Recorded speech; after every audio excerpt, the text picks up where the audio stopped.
Bismillahirrahmanirrahim. Assalamualaikum warahmatullahi wabarakatuh. Barakatuh wa karamati Syekh Muhammad Abdul Sallallahu Al-Fatihah. A'udzu billahi minasyaitonir Bismillahirrahmanirrahim. Alhamdulillahirabbil alamin arrahmanir rahim maliki yaumiddin. Ladzina an'amta 'alaihim ghairil maghdubi 'alaihim waladdallin. Amin. Alhamdulillah. Alhamdulillahilladzi fadlana 'ala katsirin min ba'di mu'minin. Asyhadu an la ilaha illallah wa asyhadu anna Muhammadan abduhu wa rasuluh. Alladzi la nabiyya ba'dah. Ilahi anta maksudi wa ridhaka matlubi a'tini mahabbataka wa ma'rifataka wa atini ma'aka abadah.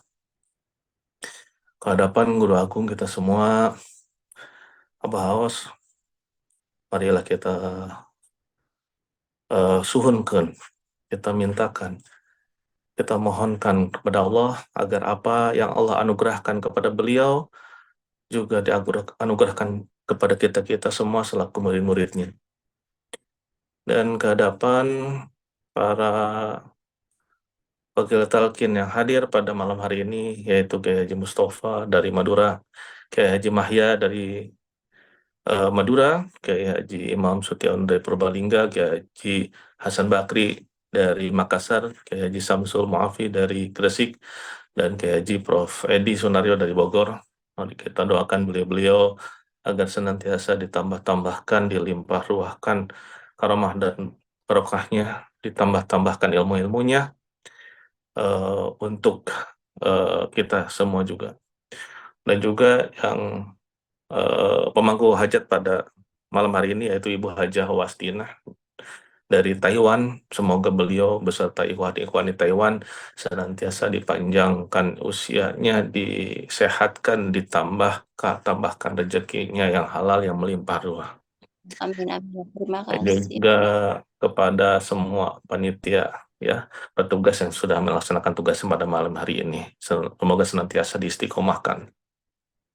Baik Bapak dan Ibu sekalian yang saya hormati, Alhamdulillah kemarin yang mungkin ada yang sudah mengikuti, semua mungkin insya Allah pada mengikuti manaqib di Istiqlal.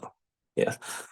Dan seperti yang kita ketahui, jadwal dari manaqib tersebut seharusnya tidak pada tanggal yang kemarin kita sama-sama datang ya. Tetapi Abah ternyata memajukan jadwalnya. Dan ternyata ada maksud di balik semua itu. Abah memajukan jadwalnya sebagaimana yang terkonfirmasi dari lisan Abah Jagat, bahwa ini adalah maksudnya adalah mendahului tamu agung, tamu negara yang akan hadir, ya, yaitu Bapak Paus, ya. Jadi mendahului beliau. Nah, ini apa yang bisa kita ambil hikmahnya dari ini, dari peristiwa ini? Yang pasti yang pertama adalah bahwa Abah itu tidak terdahului oleh siapapun. Abah selalu di depan, jauh terdepan. Kemarin kita di Istiqlal tentu menjadi saksi bahwa Abah itu yang paling terdepan dalam hal ideologi Pancasila. Saya berani jamin bahwa beliau adalah orang yang paling Pancasilais di atas negeri Indonesia ini. Jauh lebih Pancasilais dibandingkan, mohon maaf, ormas-ormas. Jauh lebih Pancasilais dibandingkan organisasi, lembaga, atau badan manapun di atas bumi Indonesia ini. Dan itu terbukti pada saat kemarin di Istiqlal. Ketika saya bertanya kepada jamaah saya, ternyata mereka pun baru menyadari, baru tahu bahwa Indonesia Raya ternyata memiliki 3 stansa. Dan Abah Awaslah yang memperkenalkan kembali Indonesia Raya yang 3 stansa. Itu artinya Abah jauh lebih terdepan dibandingkan orang yang merasa Pancasilais sekalipun. Nah, ini ada salah satu bukti kecil daripada betapa beliau itu mendahului yang lainnya. Begitupun dengan kehadiran Bapak Paus ini. Abah mendahului. Maksudnya apa? Nah, ini malam ini yang akan saya ulas sedikit mungkin ya. Yang saya tangkap dari pelaksanaan manakib Istiqlal kemarin itu, Abah itu apa namanya menjadikan bahwa Istiqlal ini menjadi asarnya beliau. Ya, asar itu apa? Asar itu adalah jejak atau peninggalan atau patilasan. Jadi asar itu adalah patilasan Abah Abbas. Nah, Bapak Ibu sekalian, kalau kita eh, kembali eh, kita ke zaman dahulu kala, bahwa kalangan sejarah, kalangan arkeolog itu memastikan adanya sebuah peradaban itu dengan adanya ditemukannya asar atau peninggalan, sebagaimana ditemukan mungkin di batu tulis di Bogor itu ada prasasti. Ya. Kalau di Ciamis itu ada di Panjalu itu ada prasasti yang menunjukkan adanya keberadaan kerajaan, kerajaan Pajajaran atau kerajaan Galuh di Ciamis. Nah, itu juga asar. Jadi, asar ini adalah hal yang penting untuk menunjukkan eksistensi peradaban. Nah, Bapak Ibu sekalian, kalau dalam bahasa Arab kan asar itu adalah jejak atau bekas. Nah, Abah di Istiqlal beserta ribuan jamaah Thariqah Qadiyah Naksabandiyah Pondok Pesantren Surya Lesi Narasa PPKN itu bersama-sama menetapkan asar di situ, jejaknya, bekasnya. Apa pentingnya asar ini? Nah, jadi Bapak dan Ibu sekalian, dalam ajaran Islam, asar itu bisa baik, bisa buruk, bisa itu besar atau kecil, ya. Sebagaimana disampaikan oleh Rasulullah dalam hadisnya, barang siapa yang menunjukkan kepada kebaikan, maka ia akan mendapatkan pahala sebagaimana pahala orang-orang yang mengerjakannya. Nah, ini juga tentang asar. Ini menunjukkan bahwa asar dari kebaikan itu akan terus mengalir kepada seseorang meskipun orang tersebut sudah meninggalkan dunia. Selama ada orang lain yang menjejakkan kakinya di asar yang ditinggalkannya.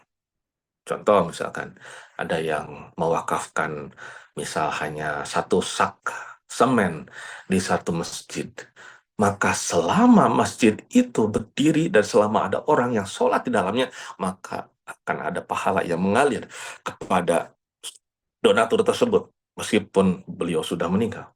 Nah, ini adalah asar dari kebaikan. Jadi, asar ini kalau dalam kebaikan, maka akan terus mengalirkan pahala.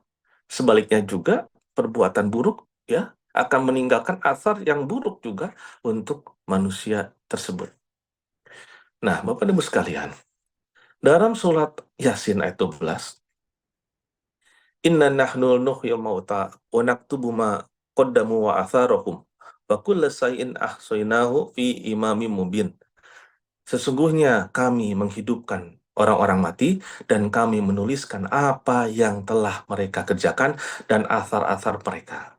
Dan segala sesuatu kami kumpulkan dalam kitab yang nyata, Lauhul Mahfuz. Jadi Bapak Ibu sekalian, ayat ini menegaskan bahwa setiap langkah kita, amal kebaikan kita, ucapan kita, perbuatan kita, itu akan tercatat sebagai asar yang terus berkelanjutan, bahkan setelah kita tiada. Asar ini bisa macam-macam. Amal kebaikan bisa bentuknya ilmu yang bermanfaat, bisa itu bentuknya sedekah jariah, bisa itu tadi ya membangun masjid, membangun tempat ibadah, atau memberikan pendidikan kepada orang lain, menjadi donatur untuk Usama, ya, donatur untuk mahasiswa Usama, itu juga sama. Menetapkan asar bagi diri kita di Usama, menetapkan asar kita di masjid, di buku, di ilmu yang direbuk oleh mahasiswa-mahasiswa. Nah, ini akan menjadikan athar tersebut menjadi wasilah mengalirnya pahala bagi kita. Nah, Bapak dan Ibu sekalian, dalam hadis disampaikan bahwa apabila anak Adam meninggal dunia, maka terputuslah amalnya kecuali 3 perkara. Yang pertama, sedekah jariah, ilmu yang bermanfaat, atau anak soleh yang mendoakannya. Nah, ini adalah 3 contoh athar yang baik. Nah, ini adalah dalil mutlak adanya athar kebaikan. Maka, jika kembali ke Istiqlal, maka sesungguhnya ketika itu kita selaku murid ya meninggalkan athar kebaikan kita di sana. Abah selaku mursyid membimbing para murid yang ribuan itu untuk meninggalkan sama-sama meninggalkan athar di situ. Sebelumnya, jauh sebelumnya, Abah sudah 2 kali meninggalkan atharnya di Vatikan. Tiada lain, tidak bukan, itu bukan untuk jalan-jalan, bukan untuk main-main ke Eropa, bukan. Tetapi meninggalkan atharnya beliau di setiap yang dipakai manakiban oleh beliau. Maksudnya apa? Nah, kita tarik lagi ke belakang. Ketika Nabi Muhammad ya berdakwah ke Taif, ya, Taif itu adalah dataran tinggi ya. Dari Mekah itu sekitar beberapa jam, tempatnya dingin. Nah, di situ eh, Nabi berdakwah, tapi apa yang disampaikan ditolak dengan dan dijawab dengan lemparan batu, dengan lemparan kotoran unta dan sebagainya, sampai Nabi berdarah-darah. Ketika ditawarkan ya oleh Jibril, apakah itu akan dibalas katanya kan gitu. Dengan mudah gunung bisa dilemparkan gitu. Tetapi beliau berkata bahwa kalaupun mereka tidak beriman, siapa tahu anak mereka, cucu-cucu mereka yang akan beriman.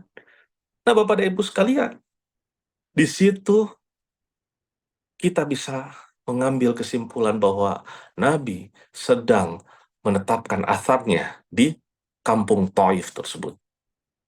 Dan akhirnya terbukti ya bahwa sampai sekarang Taif itu dihuni oleh orang-orang Islam. Yang dulu moyang-moyangnya itu tidak beriman, bahkan menganiaya Nabi.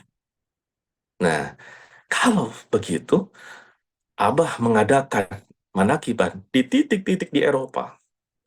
Itu adalah menetapkan asar-asar zikrullah di situ.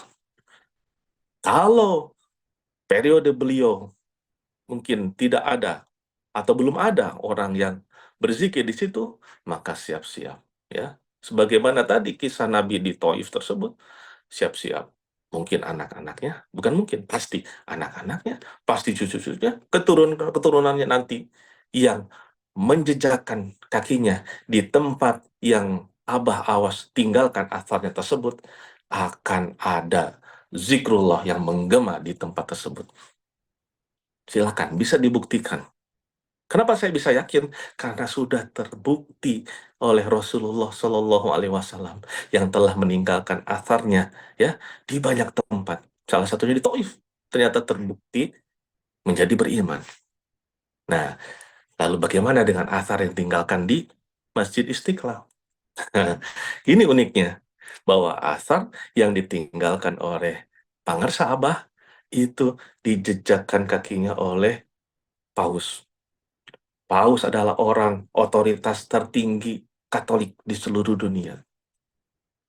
Maka itu saya yakin akan menjadi wasilah, akan menjadi suatu penghubung kembalinya, ya, kembalinya umat-umat Katolik ke dalam dinul Islam. Bisa dibuktikan nanti. Tidak sekarang, tapi nanti anak-anaknya. Tidak anak-anaknya, nanti cucu-cucunya. Tidak cucu-cucunya, nanti keturunan-keturunannya. Ya. Bapak Ibu sekalian, rahimakumullah. Jadi pada malam hari ini saya hanya menyampaikan sedikit tentang asar kebaikan. Ya, ya kalau asar yang keburukan sudah pasti ya eh, akan mengalir juga keburukan-keburukan. Ya, Sebagaimana dalam hadis Muslim, barang siapa yang menyeru ke dalam kesesatan, maka dia akan menanggung dosa orang-orang yang mengikutinya tanpa mengurangi dosa mereka sedikit pun. Ya, jadi asar terhadap keburukan pun sama. Maka hati-hati bagi Anda-Anda yang sering kali mendapatkan apa WhatsApp hoax gitu ya. Jangan mau mengirimkan kembali. Maka karena apa? Karena itu menjadi asar keburukan bagi Anda. Setiap orang yang dikirimi oleh Anda, lalu kemudian mempercayai, lalu kemudian menghina seseorang atau membawa keburukan bagi orang yang dikirimi tersebut, maka itu akan menjadi wasilah ya, kayak sharing keburukan, sharing dosa-dosa bagi Anda ya, gitu. Nah, bagaimana sekarang apa yang kita lakukan setelah periode Istiqlal ini? Kalau mengikuti apa kata para sahabat, kita mah tinggal menonton saja. Menonton saja. Ya, yang penting kita sudah hadir, kita sudah menetapkan atar kita. Nah, kita pun sama. Eh, Sebarkan asar kebaikan ini, asar zikrullah ini, dimanapun tempat yang kita singgahi. Ya, Abah sudah sudah mengajarkan bahwa ketika kita sedang sedang safar sekalipun bepergian, ya jangan hentikan kendaraan, sholatlah di tempat tersebut, zikirlah di tempat tersebut. Artinya ketika sedang naik kereta, sedang naik bis, tidak sedang naik mobil sendiri, ya tidak perlu memikirkan, langsung sholat di situ, zikrullah di situ. Maka di situ tempat tersebut akan menjadi asarnya. Ya, jangan kalah sama Prabu Siliwangi ya. Prabu Siliwangi di mana-mana terdapat itu peninggalan-peninggalannya gitu. Dan lihatlah orang-orang yang eh, apa yang mendapati peninggalan-peninggalannya beliau dirawat, dihormati. Ada satu eh, pulau di tengah-tengah situ Panjalu, saya teringat. Dahulu, dahulu itu pulau termasuk sepi. Tetapi ketika datang Gus Dur almarhum ke pulau tersebut lalu kemudian berziarah. Nah, setelah itu mulailah ramai. Nah, itu juga sebagai contoh bahwa Gus Dur meninggalkan asarnya di tempat tersebut. Dan sekarang makam-makam yang ada di situ menjadi ramai oleh tahlil. Nah, itu juga asar kebaikan di situ. Maka kita juga sama, ya. Tanamkan asar tersebut dimanapun kita berada. Ada sholat ketika di mall sekalipun, di musola mall sekalipun, tinggalkan athar zikrullah di situ. Ya, di tempat-tempat yang terpencil sekalipun, tinggalkan athar kebaikan di situ. Maka insya Allah semua itu akan menjadi benih kebaikan nanti suatu saat nanti. Bahkan menjadi wasilah untuk mengalirnya pahala kepada kita semua. Nah, Bapak Ibu sekalian, rahimakumullah. Jadi mungkin itu yang bisa saya sampaikan sedikit saja. Semoga bermanfaat, semoga bisa difahami oleh kita semua. Assalamualaikum warahmatullahi wabarakatuh. Waalaikumsalam warahmatullahi wabarakatuh.